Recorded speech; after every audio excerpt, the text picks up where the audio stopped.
புதுவரவு பார்வையாளர்களுக்கு வணக்கம். எடப்பாடி பழனிசாமியை பாஜக கூட்டணியில் சேர்ப்பதற்காக பணிய வைத்திருக்கிறதா, இல்லை எடப்பாடி பழனிசாமி பணிந்த மாதிரி சீறி பாய்வதற்காக பணிந்திருக்கிறாரா அப்படிங்கிறது ஒரு பக்கம் இருக்கு. எடப்பாடி பழனிசாமியுடைய அரசியல் வியூகங்கள் 2026 என்னென்ன முடிவுகள் தெளிவாக எடுக்கப் போகிறாரா, இல்லை குழம்பி போய் நிற்கப் போகிறாரா அப்படிங்கிறது அந்த தேர்தல் முடிவில் தெரிய வரும். கூட்டணி அதிமுக பாஜக கூட்டணி முடிவாகி இருக்கிறது. அந்த சூழலில் அதிமுக பாஜக கூட்டணியில் இருந்தாலும் கூட கூட்டணி ஆட்சிங்கிறது கிடையாது. கூட்டணியில் இருக்கிறோம், ஆனால் கூட்டணி ஆட்சியெல்லாம் கிடையாதுங்க, நான் தாங்க முதலமைச்சர் அப்படின்னு திட்டவட்டமாக தெளிவாக முடிவெடுத்து அரசியல் காய் நகர்த்தல்களை மேற்கொண்டிருக்கக்கூடிய எடப்பாடி பழனிசாமி ஒரு புறம் அரசியல் நகர்வு, இன்னொரு புறம் மாவட்ட செயலாளர்களுடன் ஆலோசனை, எம்எல்ஏக்களுடன் ஆலோசனை, மண்டல வாரியாக இருக்கக்கூடிய பொறுப்பாளர்களுடன் ஆலோசனை. எதுக்காக அப்படின்னு பார்த்தீங்கன்னாக்கா, எடப்பாடி பழனிசாமியினுடைய 73வது பிறந்தநாள் விழா வருது. மே 12ஆம் தேதி அவருடைய பிறந்தநாள். அந்த பிறந்தநாள் வெகு விமர்சையாக கொண்டாடணும். எம்ஜிஆர் அவர்கள், ஜெயலலிதா அவர்களுக்கு எப்படி மக்கள் மத்தியில், தொண்டர்கள் மத்தியில் மிகப்பெரிய செல்வாக்கு இருக்கும், அவருடைய பிறந்தநாள் எப்படி தொண்டர்கள் கொண்டாடி மகிழ்வார்களோ அதை விட ஒரு மடங்கு அதிகமாக இருக்கணும் அப்படின்னு எடப்பாடி பழனிசாமி ஏற்கனவே ஒரு திட்டம் எல்லாம் போட்டு வச்சிருந்தாரு. எம்எல்ஏக்கள் ஆலோசனை கூட்டத்திலையும் சரி, மாவட்ட செயலாளர்கள் கூட்டத்திலையும் சரி, மண்டல வாரியாக இருக்கக்கூடிய பொறுப்பாளர்கள் மத்தியில் கூட நீங்கள் இந்தந்த பொறுப்பு பார்த்துங்கப்பா, எல்லா ஊர்லேயும் மாவட்ட வாரியாக, கிளைய வாரியாக, ஊர் வாரியாக, என் தொகுதி வாரி எல்லா இடத்துலையும் பட்டையை கிளப்புங்க அப்படின்னு எல்லாருக்கும் உற்சாகத்தோட அவங்களுக்கு தேவையானதை உதவி பண்ணிக்கக்கூடிய எடப்பாடி பழனிசாமி இந்த பிறந்தநாள் பெரிய அளவில் கொண்டாடணும் அப்படின்னு மறைமுகமாக சொல்லி அவர்களுக்கு காய் நகர்த்தியிருந்தார். ஆனால் இன்னொரு பக்கம் ஒரு அறிக்கையும் கொடுத்தாரு. வேணாப்பா, நம்ம இந்தியா பாகிஸ்தான் ஒரு மிகப்பெரிய ஒரு பதற்றத்தில் சண்டையில் இருக்குது, இந்த நேரத்தில் நம்முடைய பிறந்தநாளை நம்ம கொண்டாடணும்னா இது ஒரு மிகப்பெரிய பேசுபொருளாக மாறிடும், விமர்சனத்துக்குள்ள ஆகிடும், வேணாம் அப்படின்ற ஒரு அறிக்கையும் எடப்பாடி பழனிசாமி சொன்னார். ஆனால் ஏற்கனவே கூட்டத்திலையும் சரி, ஆலோசனை பண்ண இடத்துலையும் சரி, மாவட்ட செயலாளர்கள், எம்எல்ஏக்கள் ஆலோசனை கூட்டத்தில் அதெல்லாம் அப்படி தான் இருக்கணும், நீங்கள் பாட்டு உங்கள் வேலையை பாருங்கள், நீங்கள்லாம் கொண்டாடி மகிழுங்க அப்படின்ற மாதிரியான விஷயத்த சொல்லிட்டு ஒரு அறிக்கையும் கொடுத்தாரு. ஆனால் இப்போ என்ன நடந்தது, இன்னும் கொஞ்ச நேரத்துக்கு முன்னாடி இந்த வீடியோ பேசி பதிவு பண்ணக்கூடிய கொஞ்ச நேரத்துக்கு முன்பாக ஒரு தகவல் என்ன அப்படின்னாக்கா, இந்தியா பாகிஸ்தான் இந்த போர் நிறுத்தப்படும்.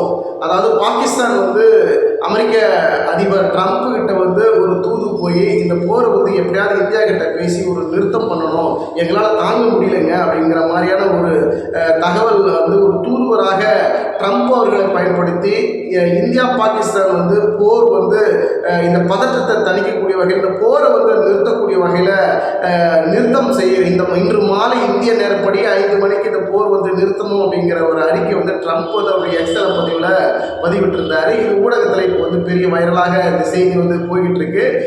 இந்த விஷயம் கேள்விப்பட்ட உடனே இப்போ எடப்பாடி பழனிசாமி, அவருடைய கூட இருக்கக்கூடிய தொண்டர்கள், அவர் கூட இருக்கக்கூடிய பொறுப்பாளர்கள் எல்லாருக்கும் ஒரு மிகப்பெரிய ஒரு சந்தோஷத்தை கொடுத்துருக்கும். இப்போ நம்ம ஏற்கனவே சொன்ன மாதிரி, நான் சொன்னேன்ல அப்போவே, நீங்கள் இந்த பகல்காம் அந்த பாதிப்பு, இந்தியா பாகிஸ்தானுடைய பதற்றம், இந்த சண்டை இதெல்லாம் இருக்குது. இந்த நேரத்தில் பிறந்தநாள் கொண்டாடுறதுன்னு சொல்லியிருந்தேன். இப்போ பாருங்கள், நமக்கு ஏற்ற மாதிரியே இன்றைக்கி போர் நிறுத்தம் அறிவிச்சிருக்கிறாங்க. நீங்கள் உங்களுடைய உற்சாகத்தை கொண்டாடுங்கப்பா அப்படின்னு இன்றைக்கி எடப்பாடி பழனிசாமிக்கு மிகப்பெரிய உற்சாகம் அவருக்கு வந்துட்டுருக்கோம். இன்றைக்கி பொறுப்பாளர்கள், மாவட்ட செயலாளர்கள் ஏற்கனவே அவங்களுக்கு என்னென்ன கவனிக்கணுமோ அதெல்லாம் கவனித்து எடப்பாடி பழனிசாமி அமைச்சிட்டாரு.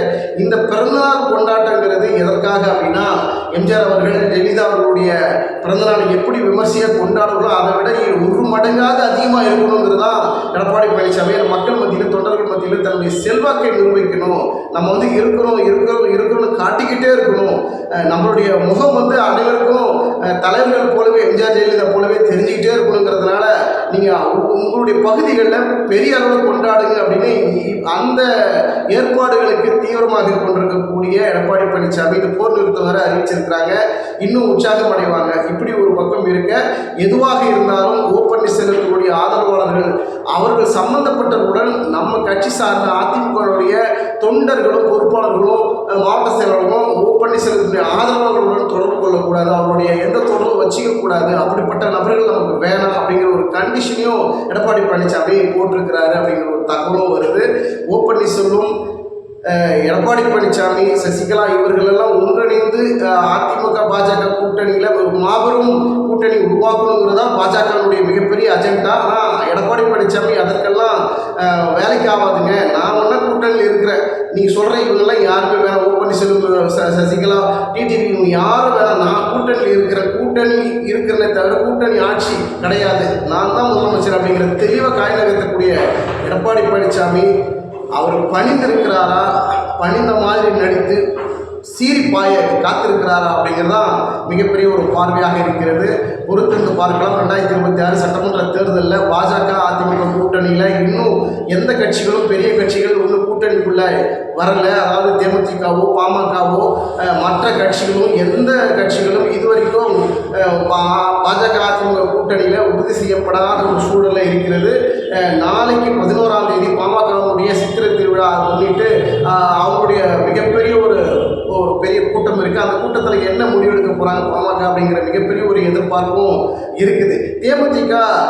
திமுகவுடன் போகுமா, இல்லை விஜய் அவர்களுடைய தாவேக கட்சியோட தேமுதிக இணையுமா அப்படிங்கிற மிகப்பெரிய ஒரு பரபரப்பு சூழ்ந்த நிலையில தான் இந்த அரசியல் களம் போய்கிட்டு இருக்கு. 2026 சட்டமன்ற தேர்தல் வெகுவான ஒரு மாபெரும் கூட்டணி யார் அமைப்பார்கள் அப்படிங்கிற மிகப்பெரிய எதிர்பார்ப்பை கிளம்பி கொண்டு இருக்கிறது. இன்னொரு பக்கம் தாவேகாவுக்கு மிகப்பெரிய ஒரு வாய்ப்புகள் இருக்கு. தாவேகா பக்கம் ஓ பன்னீர்செல்வம் நகர்வார், ஓ பன்னீர்செல்வம் தாவேகா விஜய் அவர்கள் அந்த பக்கம் போகக்கூடிய வாய்ப்புகள் இருக்கு அப்படின்னு ஒரு பெரிய பேசுபொருளாக போய்கொண்டு இருக்கிறது. இந்த நிலையில தாவேகா மிகப்பெரிய ஒரு மெகா கூட்டணி உருவாக்குவதற்கு வாய்ப்புகள் இருக்கு. தாவேகாவிற்கு மிகப்பெரிய வெற்றி வாய்ப்பு இருக்குன்ற மிகப்பெரிய ஒரு பார்வையும் இருக்கு.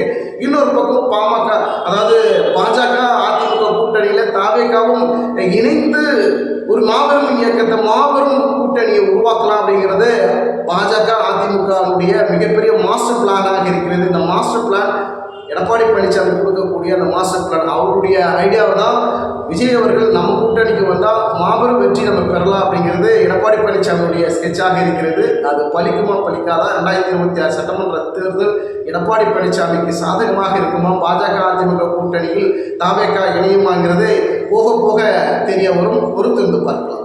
நன்றி, வணக்கம்.